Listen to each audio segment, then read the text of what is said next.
Assalamualaikum warahmatullahi wabarakatuh. Today I would like to present my thesis defense uh,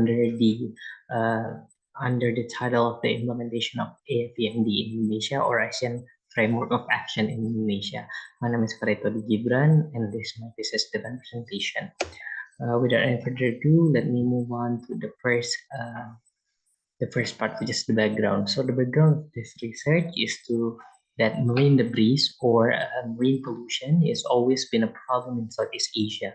It is always prevalent in Southeast Asia ever since the region is surrounded by oceans, and the lack of management and the lack of mishandling of the debris ended up creating such massive problem in Southeast Asia. So marine debris problem actually is recognized in Southeast Asia in 2010, but the problem exists way before that. So in the 2010s, the countries in Southeast Asia realizes that marine debris is a problem, and as a region, they are affected by the problem of marine debris. Therefore, they started to act, and also they started to notice that this is a problem that they cannot just uh, let them be, meaning that they have to actually make or do something about the problem of marine debris. So countries in Southeast Asia, since they are surrounded by waters and oceans, uh, produces a lot of marine debris because of the lifestyle and also the mismanagement by the government and also the society. So three of the Southeast Asian nations ranks in the top 10 of the most producer of marine debris globally. This means that countries in Southeast Asia actually produces marine debris in such a massive amount that they rank in the top three amongst all nations around the world. So the problem of marine debris is very much prevalent in Southeast Asia and is impacting the region both economically and also socially, where because of marine debris and a lot of people relying on the ocean, there are a lot of like disruption caused by marine debris, whether it's economic activities such as fishing or even shipping, until social life where people depend on it and people use it and consume marine resources, for example, and they ended up having a problem because the ocean are affected and also polluted by marine debris. So this research, I'm going to talk about Indonesia specifically. Why do I talk about Indonesia? Because Indonesia actually ranks second in the world most producer of marine debris. This means that Indonesia as a nation, since it's an archipelago and surrounded by ocean, produces a lot of marine debris, and Indonesia actually doesn't because of the lifestyle of the people and also the mismanagement by the government created a problem in marine debris. Uh, so in Indonesia, because approximately in Southeast Asia, there are 625 million people who rely on the ocean as their main source of income and also economic activity. And Indonesia is not an exception, where as a country, we rely on our ocean, whether it's harvesting the resources or even for day-to-day activities such as fishing, and also we consume a lot of marine resources such as fishes in our daily diet. Therefore, Indonesia ranked as the second marine debris producer is such a concerning problem. In fact, since we rely so much on our ocean. Indonesia itself has created and made efforts in handling marine debris by creating laws or even policies and also programs to ensure that the marine debris problem is handled well. But what I wanted to see in this research is the creation of AFEMD. What is actually AFEMD? AFEMD, or Asian Framework of Action on Marine Debris, is actually a collective or a framework created by ASEAN region in the ASEAN region, where they realizes that because marine debris is a transboundary problem, they needed to harmonize their ways or their measure in order to actually eliminate the problem of marine debris in the region. Although the framework is a regional framework, but all the use of the framework is to actually advise these countries to do certain steps and to harmonize their ways in order to handle the marine debris properly. Therefore, they can manage and also they can handle it as a region, not only as a nation. Because as South Asia recognizes that marine debris is a transboundary problem, where if one country have the problem of marine debris, other countries can be affected affected as well, since marine debris travel through sea and it can affect other country. Therefore, the creation of FEMD is initiated in 2017 but only finalized in 2019. Although Southeast Asia has recognized the problem of marine debris since 2010, but they only initiated a framework that talks about marine debris in 2017 in a conference in Bangkok, talking about marine debris specifically, and finalized as a draft and sub-framework for the region in 2019. Although the framework is a regional framework, but in the framework itself, or the spirit of the creation of the framework, is to actually manage and to actually harmonize the efforts done by countries in South Asia. So the background of this research is because marine debris is such a prevalent problem in South Asia, specifically in Indonesia. I wanted to see whether the creation of Asian Framework of Action on Marine Debris is actually how is it implemented in Indonesia, whether the measure done by Indonesia is in accordance to what is the framework suggesting. Next, so based on that background, the question of this research would be: how is the implementation of Asian Framework of Action on Marine Debris in Indonesia in order to combat the problem of marine debris? And the purpose of this research is to explain and analyze the implementation of Asian Framework of Action on Marine Debris in Indonesia. Next, so my conceptual framework I will be using in this research is the pillars of AFMD. Asian Framework of Action on Marine Debris has specifically 4 pillars. The first pillar is about policy support and planning. Second pillar about research, innovation, and capacity building. Third pillar is about public awareness, education, and outreach. And the last pillar about private sector engagement. This framework is a robust framework, meaning that it tackles all of the possible areas of marine debris.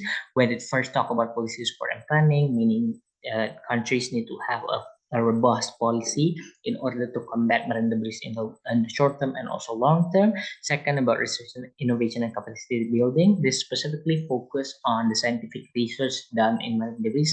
Therefore, the policy and also the program that is done is based on scientific data and actual data on the ground. Third is about public awareness, education, and outreach. The Southeast Asian region recognizes that the problem of marine debris can only be exterminated if public awareness is increasing, if public is increasing their awareness about marine debris and how it is a problem and it is affecting them. And lastly, about private sector engagement, this means that the framework of action is calling upon one of the main stakeholders about marine debris, which is private sector, tapping into businesses, for example, in order to reduce the amount of marine debris that's emitted to the ocean. So the 4 pillars of AFND have their own focuses, which mean an indicator that countries should do in order to actually dismiss the problem of marine debris. On the first, policy support and planning, they have 3 indicator or focuses. The first is to promote regional policy dialogue on prevention and reduction of marine debris from land and sea-based activities by highlighting the issue, sharing information and knowledge, and strengthening regional coordination. This first focus talks about how countries and also as a region, they need to have a robust plan and also a robust policy in order to fight the problem of marine debris. The second focus is about mainstream multi-sectoral policy measure to address marine debris in national and ASEAN's development agenda and priorities. This means that the problem of marine debris should have a multi-sector policy, which means that the policies should talk and tackle all possible areas related to marine debris. The third focus is about to encourage as a member state to implement relevant international laws, and the last focuses is to develop a regional action plan on combating marine debris in the Asian region by applying integrated land to sea policy approaches. And it also talks about how ASEAN countries should also have their own individual regional framework to combat marine debris. The second pillar, which is about research, innovation, and capacity building, have 3 focuses. The first is to compile regional baseline on status and impact on marine debris in the ASEAN region. Second focus is about strengthening regional, national, and local capacity to develop and implement national action plan or initiative. third focus is about enhance scientific knowledge, transfer marine debris technology, and promote innovative solutions to combat marine debris. Last indicator is about promote integration and application of scientific knowledge to enhance science-based decision and policies. The third pillar of public awareness and education and outreach have three indicators. The first indicator is about promote public awareness on status and impact of marine debris. Second indicator is to accelerate advocacy strategy to promote behavior change in society. Third indicator is about promote platform for knowledge sharing in innovative solution and best practices to combat marine debris. Last pillar, private sector engagement, have two main focuses. The first focuses or the first indicator is to promote collaborative action with private sector industry. And second indicator is to encourage private sector investment in contributing to combating debris. So all of this indicator will then be used by the writer to see whether or not the efforts made by Indonesian government is in accordance or are fulfilling the indicators that the Asian Framework of Action is advising the countries to do. Although that Asian Framework of Action is a regional framework, but this framework can be adopted and also can be implemented domestically by each of the Asian states. Next. So I'm going to talk about the chapter 2 in this research about the Asian Framework of Action on Marine Debris. I'm going to talk about how Asian Framework of Marine Debris is created, the problem of marine debris in Southeast Asia in general. The first is the condition of marine debris in Southeast Asia. So the cause of marine debris in Southeast Asia, much like any other region, is basically because of human activity, because we as individuals and as a public, as a society, find it easy to use plastic as one of our main materials that we use in our day-to-day basis, ranging from packaging, for example, or even up to the point of using it in technologies and also basically using it in our daily life. And the poor management by the government of Southeast Asia, each country specifically does not have a proper or a good enough policy in order to manage the problem of marine debris. In fact, countries in Southeast Asia, such as Malaysia or Indonesia, only stopped receiving other debris from other countries in 2019, meaning that we as a region, a lot of the countries in Southeast Asia actually receive debris and also garbages from other countries, and we import them, and we only stopped it in 2019, meaning that when we did not have a good proper management of our own domestic debris, we also accepted other debris from other countries. So what is the impact of all of this? The impact is huge, where to the point where it disrupts the flow of economy in Southeast Asia. Most of the countries in Southeast Asia are coastal countries that rely on the ocean, but if debris damage the ecosystem and the resources, this create a damage and also threat to the people who are using and relying on the ocean for their livelihood.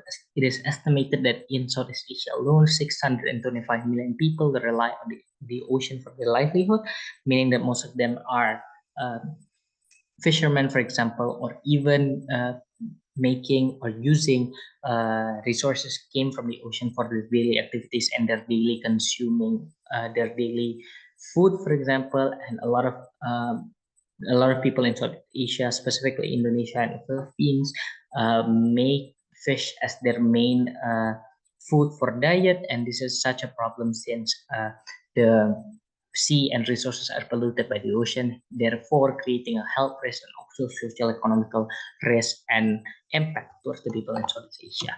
Next, the creation of AFMD. So the creation of EFMD actually initiated in 2017, but what about the handling of marine debris before EFMD is created? Well, because the problem of marine debris in South Asia is recognized since 2010, a lot of countries actually have their own ways in handling marine debris before EFMD is created.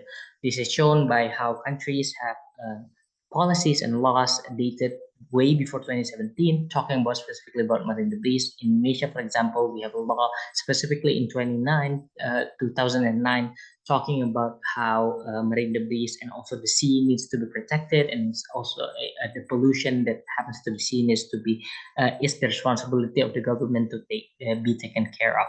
But the problem of having, even though each domestic countries have their own ways. The problem is that since marine debris is a transboundary problem, there is no unified approach that Southeast Asian countries is doing. They are doing their own ways in handling marine debris, and the problem with that is that because we don't have a harmonized approach, some countries succeeded in handling that marine debris, but some countries don't because the policies varies.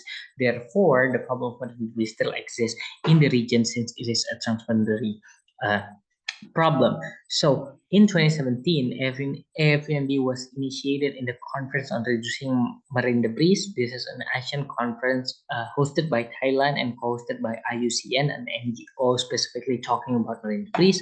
And in 2017, the countries in Southeast Asia finally came together and talked about and share common knowledge and also share common values that marine debris is a problem. And in 2017, they started on making a regional framework that will later be a guideline for all Southeast Asian nations to handle marine debris. So the content of marine Asian framework of action on marine debris, like I mentioned in my conceptual framework, it consisted of 4 pillars that possibly talks about all sector that is related to marine debris.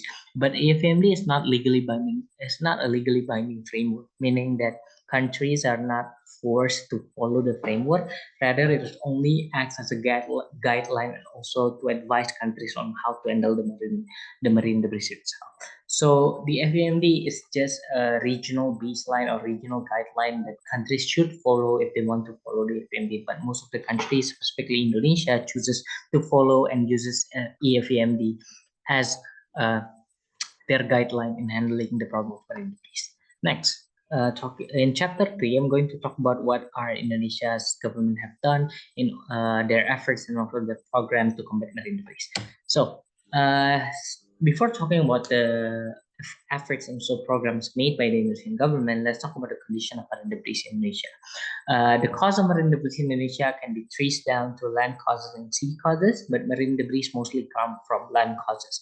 What does land causes mean? Well, since Indonesia is a archipelago, meaning that we have a lot of island, the problem with the condition of marine debris or why marine debris is such a prevalent problem in Indonesia because we lack the proper management in land, management of waste in land, meaning that a lot of waste that is produced inland most likely going to end up in tunnels or even in rivers which will end up in the ocean because we don't have a proper management system in our land to actually captures and handles of the waste that is produced by land. And sea causes also contribute to the marine debris problem. Sea causes here means that, for example, fishermen nets that get abandoned in the ocean, fishing gears, and other types of pollution that is created in the sea or through boats and also through ships. So the problem of marine debris in Indonesia can be traced down to the lack of management done by the government. This is because the government has failed to identify and also fixes the problem and fixes the root cause of marine debris, which is mismanagement of the waste itself. Not to mention, the people in Indonesia have low public awareness about waste handling and how to not increase the problem of marine debris because our society is still entitled to using plastic and using other materials that is hard to deteriorate and also hard to recycle. And the problem of lack of public awareness of really handling marine debris, a lot of behavior in society that we see is that they have the waste and they just throw it in the river or in the ocean, which leads into more problem and which leads into more pollution in the ocean. Next, so what are the Indonesia's effort? Knowing all of this, Indonesia actually take serious measures in order to combat the problem of marine debris. This is shown by the national plan, the first effort, which is National Plan of Action for Combating Marine Debris.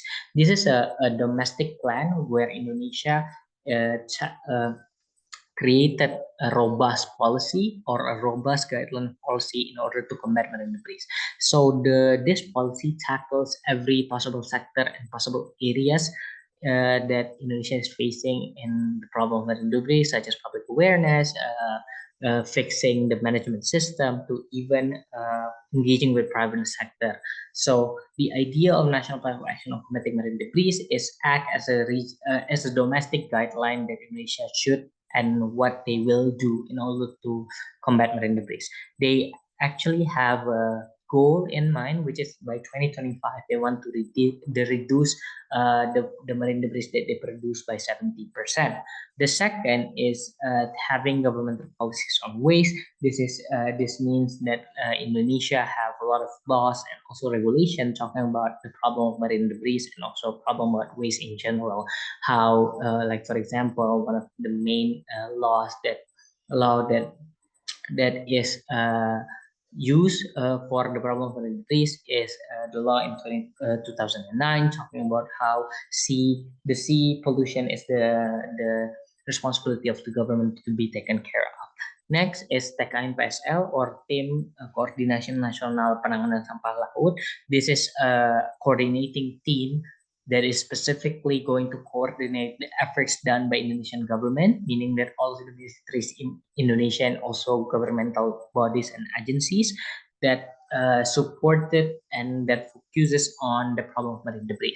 The TKN PSL acted as a as a as a as a coordinator, meaning that they oversee all the programs done by all the governmental bodies, and also they also acted and created their own program in order to handle the problem of marine debris.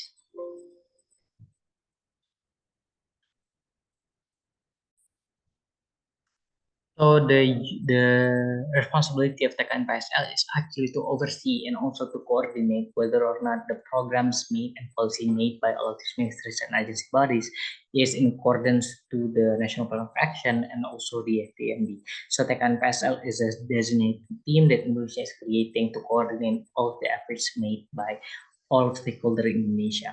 Lastly, conference on marine debris. Indonesia also have several conferences talking about marine debris specifically in order to talk about other stakeholders or to other nation to harmonize the ways and also to transfer knowledge and technologies about marine debris specifically.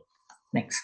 Chapter 4, this is chapter where I analyze the efforts of Indonesia and how the implementation of AFND in Indonesia.